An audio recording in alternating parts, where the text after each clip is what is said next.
നമസ്കാരം. കലാകൗമുദി ഓൺലൈനിലേക്ക് സ്വാഗതം. കൊച്ചി നഗരത്തിലെ ഏറ്റവും പ്രബലരായ സാമുദായിക വിഭാഗമാണ് ലത്തീൻ ക്രൈസ്തവർ. ലത്തീൻ ക്രൈസ്തവരെ മാറ്റി നിർത്തിക്കൊണ്ട് കൊച്ചിയിൽ കോൺഗ്രസിനെ പോലൊരു രാഷ്ട്രീയ പാർട്ടിക്ക് ഒന്നും സാധ്യമല്ല. കൊച്ചിയിൽ നിന്നുള്ള UDFിൻ്റെയും കോൺഗ്രസിൻ്റെയും സ്ഥാനാർത്ഥികൾ, അത് പാർലമെന്റിലേക്കായാലും നിയമസഭകളിലേക്കായാലും ഭൂരിഭാഗവും ലത്തീൻ സമുദായത്തിൽ നിന്നുള്ളവരായിരിക്കും. ലത്തീൻ ക്രൈസ്തവ സമുദായത്തിൻ്റെ ഏറ്റവും പ്രബലമായ വരാപ്പുഴ അതിരൂപതയുടെ ആസ്ഥാനവും കൊച്ചി നഗരമാണ്. അതുകൊണ്ട് കൊച്ചിയിലെ കോൺഗ്രസ് എന്ന് പറഞ്ഞാൽ ഒരർത്ഥത്തിൽ ലത്തീൻ ക്രൈസ്തവർ ആണ് വലിയ സ്വാധീന ശക്തി. ഇത്തവണ തദ്ദേശ സ്വയംഭരണ സ്ഥാപന തിരഞ്ഞെടുപ്പിൽ കൊച്ചി മഹാനഗരം കേരളത്തിലെ ഏറ്റവും വലിയ കോർപ്പറേഷനായ കൊച്ചി കോർപ്പറേഷൻ UDF പിടിച്ചെടുത്തു. ഇത്തവണ മേയർ സ്ഥാനം വനിതാ സംവരണമാണ്. മേയർ സ്ഥാനത്ത് തങ്ങളുടെ ആൾ വേണം, അല്ലെങ്കിൽ ലത്തീൻ സമുദായത്തിൽപ്പെട്ടാൽ അല്ലെങ്കിൽ ലത്തീൻ ക്രിസ്ത്യാനി തന്നെ വേണമെന്ന് ലത്തീൻ കത്തോലിക്ക സഭ നേരത്തെ തന്നെ സമ്മർദ്ദം തുടങ്ങിയിരുന്നു. ഇതിനു മുമ്പ് UDFന് കൊച്ചി കോർപ്പറേഷൻ കിട്ടിയപ്പോൾ അന്ന് ടോണി ചെമ്മണിയായിരുന്നു മേയർ. അതിനുശേഷം വീണ്ടും കൊച്ചി നഗരം UDFന് ലഭിച്ചപ്പോൾ സൗമിനി ജെയിൻ ആയിരുന്നു മേയർ. ഇതിൽ ടോണി ചെമ്മണി ലത്തീൻ സമുദായ അംഗവും സൗമിനി ജെയിൻ ഹൈന്ദവ സമുദായ അംഗവുമായിരുന്നു. ഇത്തവണ കോർപ്പറേഷൻ ലഭിച്ചപ്പോൾ ലത്തീൻ സമൂഹം അല്ലെങ്കിൽ ലത്തീൻ ക്രൈസ്തവ മത മേലധ്യക്ഷന്മാർ കോൺഗ്രസിനും UDFനും മുന്നിൽ ഒരു നിർദ്ദേശം മുന്നോട്ട് വച്ചു. ഇത്തവണ മേയറായി ആരെ തെരഞ്ഞെടുത്താലും അത് ലത്തീൻ ക്രൈസ്തവരായിരിക്കണം. മേയർ സ്ഥാനം വനിതയാണ്. 18 ലത്തീൻ ക്രൈസ്തവരാണ് കൗൺസിലർ സ്ഥാനത്തേക്ക് വിജയിച്ചിരിക്കുന്നത്. ഇതിൽ 3 സ്ത്രീകൾ അല്ലെങ്കിൽ 3 വനിതാ കൗൺസിലർമാരാണ് മേയർ സ്ഥാനത്തേക്ക് വരാൻ പേരുകൾ പറഞ്ഞു കേൾക്കുന്നത്. അതിൽ ഒന്നാമത്തെയാൾ ദീപ്തി മേരി വർഗീസാണ്. KPCC ജനറൽ സെക്രട്ടറിയാണ്. കോൺഗ്രസിന്റെ പ്രമുഖ നേതാവാണ്. കഴിഞ്ഞ 35 വർഷമായി കോൺഗ്രസിന്റെ വിവിധ തട്ടുകളിൽ പ്രവർത്തിച്ച ആളാണ്. KSUവിന്റെ നേതാവായിരുന്നു, യൂത്ത് കോൺഗ്രസിന്റെ നേതാവായിരുന്നു.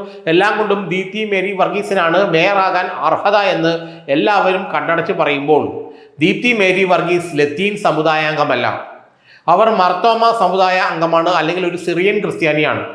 മറ്റു 2 പേർ മേയർ സ്ഥാനത്തേക്ക് പറഞ്ഞു കേൾക്കുന്ന ഷൈനി ബെഞ്ചമിനും VK മിനിമോളും ലത്തീൻ സമുദായ അംഗമാണ്.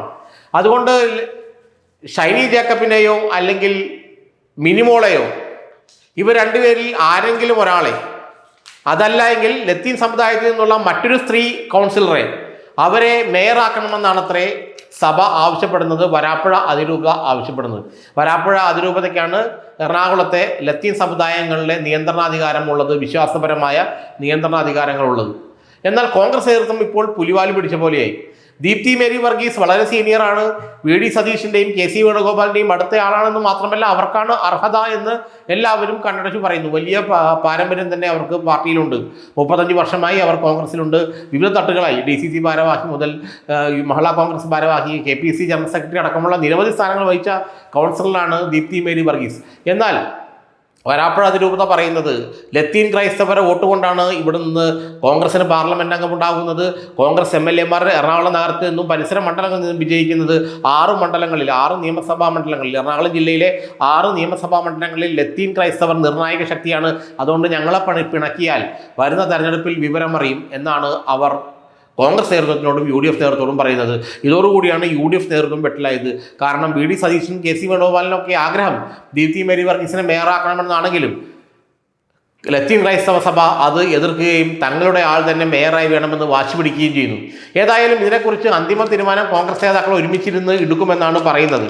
ദീപ്തി മേരിയെ മേയറാക്കണമെന്ന് പല വിഭാഗങ്ങളിൽ നിന്ന് അല്ലെങ്കിൽ പല ഭാഗങ്ങളിൽ നിന്ന് നിഷ്പക്ഷരായ ആളുകൾ പോലും ആവശ്യപ്പെടുമ്പോൾ ലത്തീൻ സഭയുടെ നിർദ്ദേശങ്ങളെ, അവരുടെ ആവശ്യത്തെ ഒന്നും തള്ളിക്കളയാൻ കോൺഗ്രസിന് കഴിയില്ല. അതുകൊണ്ട് തന്നെ ഇപ്പോൾ എന്ത് ചെയ്യണമെന്ന ചിന്താക്കുഴപ്പത്തിലാണ് KPCCയും കോൺഗ്രസ് നേതൃത്വവും. കൊച്ചി പോലുള്ള മഹാനഗരത്തിൽ മേയറെ തിരഞ്ഞെടുക്കാൻ ഇത്രയ്ക്ക് ചിന്താക്കുഴപ്പം ഉണ്ടാകേണ്ട കാര്യമുണ്ടോ? അല്ലെങ്കിൽ തങ്ങൾക്ക് ഭൂരിപക്ഷം നൽകിയ ജനങ്ങളോടുള്ള വെല്ലുവിളിയല്ലേ ഈ ചർച്ചകളും അനാവശ്യമായ വിവാദങ്ങളും എന്ന് ചോദിക്കുമ്പോഴും ലത്തീൻ സഭയുടെ എതിർപ്പിനെ മറികടന്ന ഒരാളെ മേയറാക്കാൻ കോൺഗ്രസിന് കഴിയില്ല. അതിന് അവർ ഭയക്കുന്നു, അതിന് അവർ തയ്യാറാകില്ല എന്നുള്ള കാര്യം ഉറപ്പാണ്. അങ്ങനെ വരുമ്പോൾ പിന്നെ ആരെ, മിനിമോളയാണോ ഷൈനി ജേക്കബ് ബെഞ്ചമിനാണോ, അതൊന്നും നമുക്ക് പറയാൻ കഴിയില്ല.